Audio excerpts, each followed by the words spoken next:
Nous allons voir donc dans ce chapitre l'outil donc d'inversion d'efface.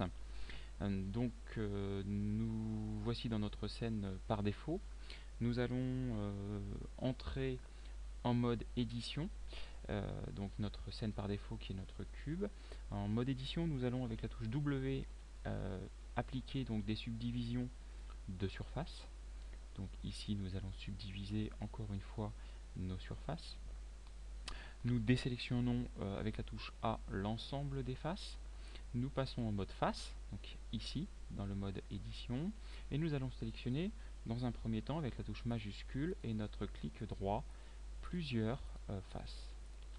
Ici, nous allons donc pouvoir avoir une sélection de surface que nous allons modifier grâce à ce nouvel outil qui a été intégré depuis peu, depuis la version 2.64, qui s'appelle ici les faces internes. Ici, en appliquant les faces internes, automatiquement, Blender m'applique ici une modification jusqu'à ce que je clique de la forme ici de mes faces. Donc, par exemple, ici, si je clique, hop, il me valide ici la position ici de mes faces internes. Ce qui est intéressant, c'est sur ce menu ici qui vient de s'appliquer. Donc nous avons la possibilité donc ici de régler notamment l'épaisseur de nos faces ici internes.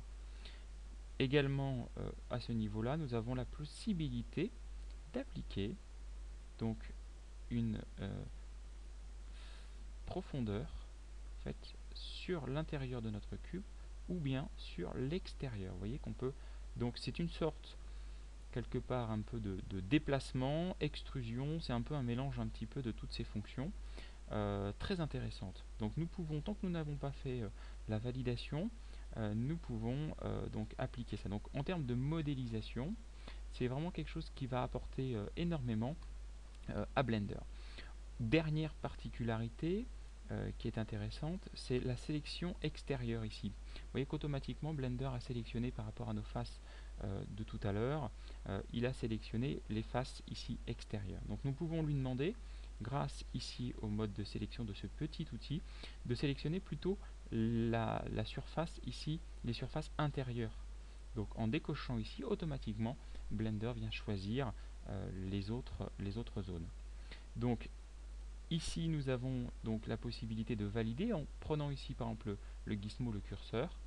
Et là, ici, vous voyez que dans la modélisation, ça véritablement, ça change complètement la possibilité de modéliser nos formes.